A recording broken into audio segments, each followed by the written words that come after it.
बच्चे की होशियारी। एक गांव में एक चोर था। वह चोर एक दिन चोरी करके जेवर और पैसों की पोटली बांधकर गांव के कोने तक पहुंच गया। उस गांव के कोने में एक गहरा कुआं था। उस कुएं के पास के पेड़ के नीचे बैठकर पैसों की गिनती कर रहा था। उस कुएं से थोड़ी दूर में एक बच्चा बकरियों का रखवाला कर रहा था। उसने चोर को देखा। वह बच्चा बहुत ही होशियार था।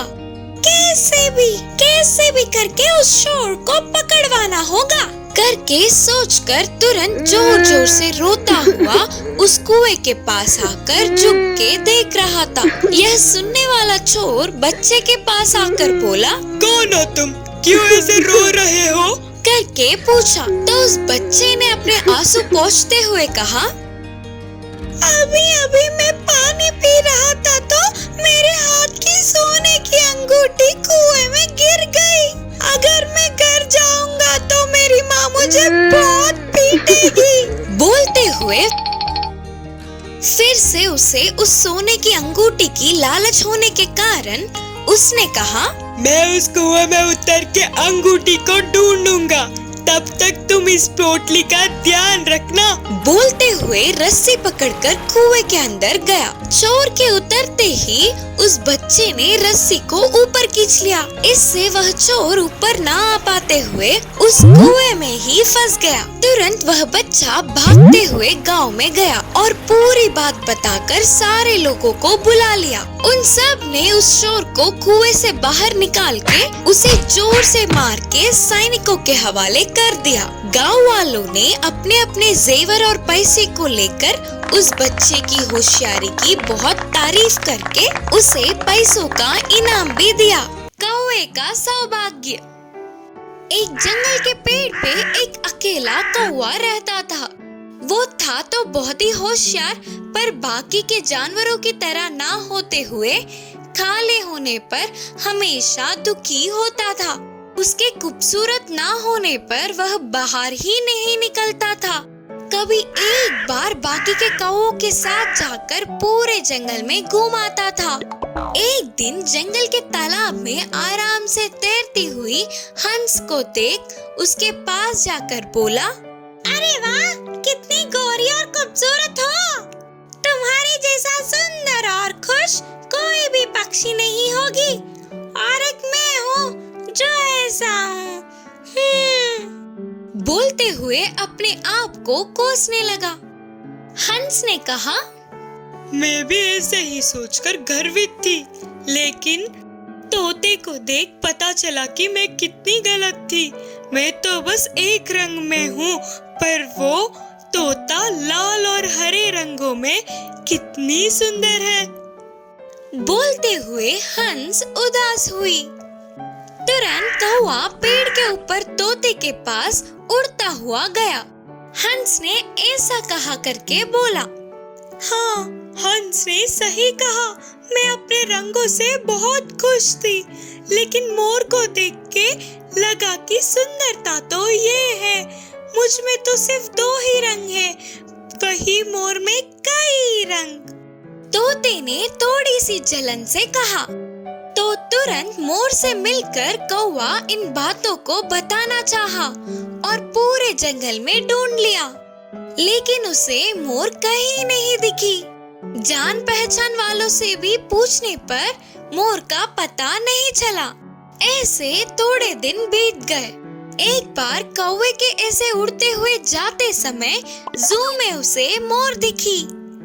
सारे पक्षियों को तुम बहुत सुंदर लगती हो, सबको तुम बहुत प्यारी लगते हो। बोलते हुए और 4 बातें जोड़कर तारीफें करने लगा। कौवे की बातों को सुनकर उदास मुंह बनाकर मोर बोली, मेरी सुंदरता की वजह से ही इधर फंस गई। जंगल में होने तक शिकारियों से बचते हुए छुपकर जीना पड़ा। आखिर में उनके हाथ लग के इस जू में पहुंच गई। मुझे लग रहा है कि कौवे से ज्यादा स्वतंत्र और कोई पक्षी नहीं है। इधर लगभग सभी पक्षियां हैं, सिवाय तुम कौवों के। अगर मैं भी कौवा होती तो तुम्हारे जैसे स्वतंत्र घूमती थी, है ना? आंखों में आंसू लेकर बोली मोर। कौवे ने जू में के तरह तरह के पक्षी और जानवरों को देखकर तुरंत वहाँ से उड़ गया। तब से कौवे ने दूसरे पक्षियों से तुलना करना छोड़कर आराम से जीने लगा। इस कहानी की शिक्षा है कि हमें हमेशा किसी से भी तुलना किए बिना खुशी से जीना चाहिए। एक जंगल में दो बंदर रहते थे। उन दोनों बंदरों में एक लंगड़ी थी तो दूसरी अच्छी बंदर। ये दोनों रोज दोस्तों की तरह एक ही जगह रहते थे, पर अच्छी बंदर को थोड़ा घमंड ज्यादा था। लंगड़ी बंदर को हमेशा चिढ़ाती रहती थी। एक दिन अच्छी बंदर पेड़ पे चढ़ के फल तोड़ के लंगड़ी बंदर के सामने बैठ के खा रही थी। तब भूखी लंगड़ी बंदर ने पूछा, अच्छी बंदर, मुझे भी थोड़ा फल दो ना, भूख लगी है। हैं? तुम्हें और फल? मैं मेहनत करके पेड़ पे चढ़कर तोड़ लाई, तुम्हारा लंगड़े पेड़ से चढ़कर तुम ही ले लो। मेरा पैर टूट गया ना, पेड़ चढ़ने नहीं आता। इसीलिए तो तुम्हें लंगड़ी बंदर बुलाते हैं। लंगड़ी बंदर तुम्हें फल चाहिए ना, फल वल नहीं, कुछ नहीं मिलेगा, जाओ यहाँ से। हा लंगड़ी बंदर बोलते हुए चिढ़ाकर अच्छी बंदर हंस रही थी। अच्छी बंदर की बातों से लंगड़ी बंदर रोते रोते वहाँ से दूर जाके एक छोटे से पत्थर पर बैठती है। फिर उसे एक छोटा सिक्का मिलता है। फिर रोते रोते बड़े पत्थर बैठे तो उधर बड़ा सिक्का मिलता है। सिक्के मिलने की खुशी में लंगड़ी बंदर आगे 3 पलटी मारती है। ऐसे 3 बोरियों के अनाज प्रकट होते हैं। ऐसे ही पीछे से 7 पलटियां मारने पर 7 बोरी अनाज के प्रकट होते हैं। इन्हें देखकर खुशी से पागल होने वाले लंगड़ी बंदर ने कहा, अरे वाह, इतने सारे बोरियां आए, इनको बेचे तो बहुत सारे पैसे मिलेंगे। सोचते हुए उन सबको बाजू के एक गाड़ी में रखकर धीरे से लंगड़ाते हुए जंगल पार करके पास के दुकान में बेच देती है। ऐसे मिले पैसों से खेले खरीदकर वापस अपनी जगह पहुंच जाती है। वह एक पत्थर पर बैठकर खेले खा रही थी। ऐसे लंगड़ी बंदर को देखने वाले अच्छी बंदर को भी खेले खाने का मन हुआ। तुरंत लंगड़ी बंदर के पास जाकर अच्छी बंदर ने पूछा, लंगड़ी बंदर, मुझे भी ये केले दो ना, प्लीज। हाँ, अब तक मैंने फल पूछा था, तूने दिया क्या? मैं नहीं दूंगी। नहीं दोगी क्या? ठीक है, फिर तुम्हें ये फल कैसे मिले? तुम अभी तक मुझे चिढ़ा रही थी ना। मैं रोते हुए छोटे पत्थर पर बैठी तो छोटा सिक्का, और बड़े पत्थर पर बैठी तो बड़ा सिक्का मिला। उसकी खुशी में आगे 3 पलटियां मारी तो बोरी अनाज मिले। उसके बाद पीछे से 7 पलटी मारी तो 7 बोरी के अनाज मिले। ने बेचकर केले खरीद लिया। ये सब सुनने वाली अच्छी बंदर भी ऐसे ही करके वो भी केले कमाना चाहती थी। तुरंत ही लंगड़ी बंदर ने जैसा कहा था, थोड़ा रोते हुए, हंसते हुए, फिर रोते हुए, नाटक करते हुए छोटे पत्थर पर बैठती है तो उधर छोटा बिच्छू उसे काट लेता है। बिच्छू के काटने पर भी बाकी के सिक्के तो आएंगे सोचकर फिर रोते हुए, हंसते हुए, फिर नाटक करते हुए बड़े पत्थर पर बैठती है तो अब बड़ी बिच्छू काट लेती है उसे। तो दर्द में रोते हुए आगे 3 पलटी मारती है। आगे के दांत टूट जाते हैं। उसी दर्द में पीछे से 7 पलटी मारती है तो उसकी पीठ की हड्डी टूट जाती है। अब खड़े भी ना हो पाते हुए रोते हुए बैठती है।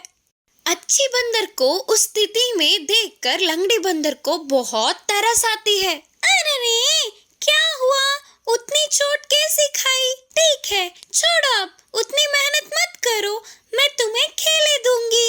जब तुमने पूछा था तब मैंने फल नहीं दिया, फिर भी तुम मुझे अपने खेले दे रहे हो। मैं नहीं, तुम हो अच्छी बंदर। तब से उसकी घमंड ठिकाने पर आकर दोनों अच्छे दोस्त बने। खरगोशों का नायक बना लोमड़ी। एक जंगल में नदी के किनारे के पेड़ पौधों में बहुत सारे खरगोश रहते थे, लेकिन लेकिन वे सब एक दूसरे से लड़कर एक साथ नहीं रहते थे।